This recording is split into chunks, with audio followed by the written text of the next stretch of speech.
YSR Congress party ఆ Paytm గాళ్ళు ఎంత విషపురుగులంటే రాష్ట్రం వాళ్ళు అన్ని రకాలుగా అభివృద్ధి చెందుతూ సంక్షేమ కార్యక్రమాలను అందించుకుంటూ కూటమి ప్రభుత్వం గత 5 ఏళ్ల తాలూకా విధ్వంసాన్ని సరి చేసుకుంటూ ముందుకు వెళతా ఉంటే ఆ నీచులు ఎంత దుర్మార్గంగా వ్యవహరిస్తున్నారో ప్రచారాలు చేస్తున్నారో చూస్తున్నాం. ఈ పేపర్ క్లిప్ ఒక సాక్షి. అంటే ప్రజలు ఎంత విష నింపడానికి ప్రయత్నం చేస్తున్నారో అర్థమవుతుంది మనకి. 5 రూపాయలు కూలి తీసుకునే సన్నాసులు ఏ పోస్టులు పెడుతున్నామో ఏం ప్రచారం చేస్తున్నామో కూడా చూసుకోకుండా విషయం చెబుతున్నారంటే వాళ్ళు మనుషుల పశువులన్న కొంచెం ఇంకితం ప్రదర్శిస్తాయి. ఈ సన్నాసులకు వేదవాళ్ళకి అది కూడా లేదు. ఎక్కడో తెలంగాణలో జరిగిన వార్తను తీసుకొచ్చి ఒక హ్యాష్ ట్యాగ్ పెట్టుకుని ఆంధ్రప్రదేశ్లో జరుగుతున్నట్టు ఈ సన్నాసి ట్వీట్ చేయడం, పోస్ట్ చేయడం, దాన్ని ఆ కూలి నీలి మంద చూడటం, షేర్లు చేసుకోవడం. అంటే జగన్మోహన్ రెడ్డి ప్రజా సమస్యలు మాట్లాడలేక, అసెంబ్లీలో ప్రజల తరపున సమస్యలు లేవనెత్తి అడిగే ధైర్యం లేక, అసెంబ్లీకి వెళ్తే తను చేసిన తప్పులు ఎక్కడ బయటపడతాయో,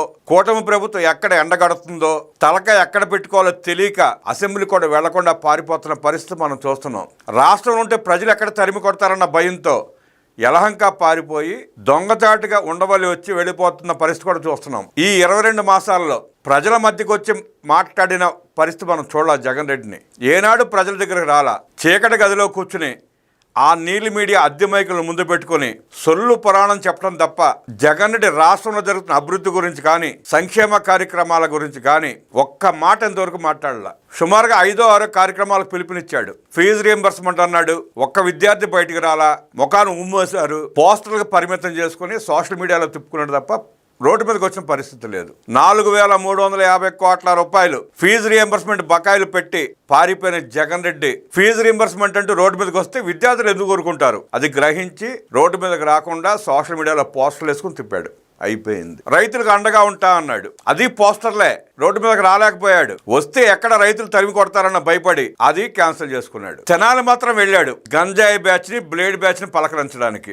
సత్యనపల్లె వెళ్ళాడు. ఎప్పుడో ఒక రౌడీ ఆత్మహత్య చేసుకుని చనిపోతే ఆ విగ్రహావిష్కరణ అంట, దానికి వెళ్ళి 2 ప్రాణాలు తీశాడు. బంగారుపాళ్యం మామిడి రైతుల గురించి మాట్లాడదామని చెప్పి వెళ్ళి అక్కడ దుర్మార్గంగా వ్యవహరించి రైతులు అమ్ముకోవడానికి తెచ్చుకున్న మామిడి పళ్ళని రోడ్డు మీద వేసి తొక్కించి పారిపోయాడు. అలాంటి దుర్మార్గుడు జగన్ రెడ్డి పార్టీలో ఇలాంటి సన్నాసులు తప్ప మనుషులు ఎందుకు కొట్టారు? విచిత్రం ఏంటంటే ఆ పేజీ పేరు ఉషోదయం అంట. ఉషోదయం. ఆ సన్నాసి పేజీకి 91,000 మంది ఫాలోవర్స్ ఉన్నారు. 91,000 మంది. కనీసం దాంట్లో 10 మంది అన్నా వచ్చి ఏంట్రా దరిద్రుడా, ఆ వార్త ఏంటి, నువ్వు పెట్టిన పోస్ట్ ఏంట్రా అని తిడితే అటు ఒళ్ళు దగ్గర పెట్టిన పనిచేసేవాడు. వాడు పెట్టిన పోస్ట్ ఏంటంటే సంపద సృష్టి అంటే ఇదే, hash tag end of TDP. అరే మీ వల్ల వద్దంటరా? మీ నాయకుడి తండ్రి మహామేతే విశ్వ ప్రయత్నం చేశాడు. నీ నాయకుడు పిల్లి మొక్కలేశాడు. End of టీడీపీనా? మీ తరం కాదు, మీ నాయకుడు నాన్న తలలో జేజము దిగి రావాలి. ఈ సన్నాసి చేసిన పోస్ట్ అంటే చూడండి. కిరాణా షాపు, బడ్డీ కొట్టు, ఎక్కడ పడితే అక్కడ, ఎప్పుడు పడితే అప్పుడు ఫుల్ కిక్కు. ఇది సాక్షి రాసిన వార్త.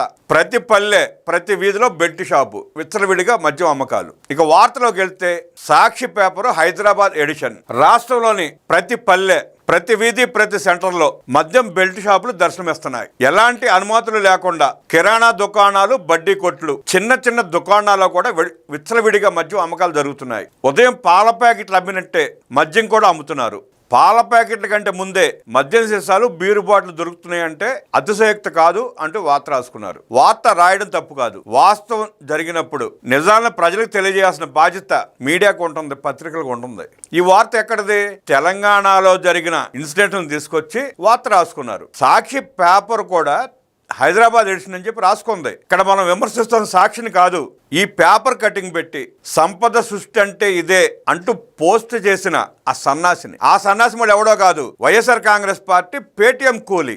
ఈ పేటీఎం కూలీని మేనేజ్ చేస్తున్న మేనేజర్ ఒకడు ఉంటాడు కదా సన్నాసి. ఈ సన్నాసులకు ఒక సన్నాసి ఉంటాడు కదా, మళ్ళీ వాడన చూసుకుని ఇలాంటి చేయబాకంటే వెదలారని చెప్పి తిట్టాలి కదా. ఆ కార్యక్రమం లేదు. ఏది పడితే అది తీసుకొచ్చి సోషల్ మీడియాలో విష ప్రచారం చేయడం. సరే, ఈ వార్తల సారాంశం ఎక్కడ జరుగుతుంది? వీళ్ళు ఫోటోలు ఎక్కడ తీసుకొచ్చి వేశారు? ములుగు జిల్లాలోని తాడ్వాయి మండలంలో 220, ఖమ్మం జిల్లాలోని వైరా మండలంలో 200 కంటే ఎక్కువగా, జనగామ జిల్లా స్టేషన్ కన్పూర్లో 190 వరకు బెల్ట్ షాపులోనే రాసుకున్నాడు వార్త. అలాగే నల్గొండ జిల్లా, భువనగిరి జిల్లా, సూర్యాపేట జిల్లా, నిజామాబాద్ జిల్లా, మిర్యాలగూడ, తెలంగాణ వ్యాప్తంగా ఉన్న కొన్ని జిల్లాల పేర్లు తీసుకుని అక్కడ బెల్ట్ షాపులు విచ్చలవిడిగా నడుస్తున్నాయంటూ వార్త రాసుకున్నాడు. వాస్తవం అయితే రాసుకోండి, దానికి ప్రభుత్వం సమాధానం చెప్తుంది. నిజమా కాదా, బెల్ట్ షాపులు ఉన్నాయా లేదా అని తెలంగాణ ప్రభుత్వం చూసుకోవడం సాక్షి పత్రిక మీద. అబద్ధమైతే వివరణ కోరద్ది, నిజమైతే సరిదిద్దుకుంటుంది. కానీ దీనికి ఆంధ్రప్రదేశ్ కి సంబంధం ఏంటి? ఈ నీచులు, ఈ బుద్ధిహీనులు ఆంధ్రప్రదేశ్ కి ఈ వార్తని ఆపాదిస్తూ సర్క్యులేషన్ చేయటం ఏంటి? పైగా ఎండ్ ఆఫ్ టీడీపీ అంట. అరే సన్నాసి, నీలాంటి కూలి కుక్కలు ఆ టీడీపీ జెండా వైపు చూడటానికి కూడా పనికిరారా? టీడీపీ జెండా వంక చూడాలంటే దానికి ఒక అర్హత ఉండాలి. మీలాంటి కుక్కల వల్ల కాదు, మీరు చూడలేరు. ఒక గజ దొంగ పార్టీలో పని చేస్తా, కూలి తీసుకుని పని చేస్తా, ఇలా విష ప్రచారం చేసే సన్నాసుల్ని, దరిద్రుల్ని, తెలంగాణలో ఉన్న వార్తలను తీసుకొచ్చి ఆంధ్రప్రదేశ్ లో జరుగుతున్నట్టు ప్రజల్లో భ్రమలు కల్పించి ప్రచారం చేసే వాళ్ళని అరెస్ట్ చేసి కఠినమైన చర్యలు తీసుకోవాలి పోలీస్ శాఖ. ఆ పార్టీలో ఉన్నాళ్ళు కూడా ఇలాంటి దరిద్రులకు చెప్పాలి, అరే వేదవ్వా, నువ్వు చేసిన తప్పు, ఎలా చేస్తే పార్టీ దిగజారిపోయింది, ఇంకా దిగజారిపోతారా దరిద్రుడు అని చెప్పాలి. ఇలాంటి సన్నాసులు మెయింటైన్ చేసే పేజీలకి 91,000 మంది ఫాలోవర్స్ అంట. అంటే వాడు ఫాలోవర్స్ పెంచుకుని ఎంత విష ప్రచారం చేస్తున్నాడో గమనించండి. ఉషోదయం మంచి పేరు పెట్టుకోవడం కాదు, మనిషిలా ప్రవర్తించు. నీకు కూలి ఇచ్చే నీ నాయకుడు ఓడిపోయాక రాష్ట్రం వదిలిపెట్టి పారిపోయాడు, పొరుగు రాష్ట్రంలో తలదాచుకుంటున్నాడు. మీలాంటి నీలి కుక్కలను అడ్డం పెట్టుకుని విష ప్రచారం చేసి ప్రజల్లో విష నింపే ప్రయత్నం చేస్తున్నాడు. అది మీ వల్ల కాదు. ప్రజలు స్పష్టంగా మెట్టుతో చాచి కొట్టిన తర్వాత కూడా మీలో ఇంకా మార్పు రావడం లేదంటే మీరు ఎంత దరిద్రులో అర్థమవుతుంది. ప్రజల పక్షాన పోరాడలేని, ప్రజా సమస్యలు లేవనెత్తలేని మీకు పార్టీ ఎందుకయ్యా? జగన్ రెడ్డి మూసుకుని పోరాదా? ఎందుకు శనిలా దాపురించావు రాష్ట్రానికి?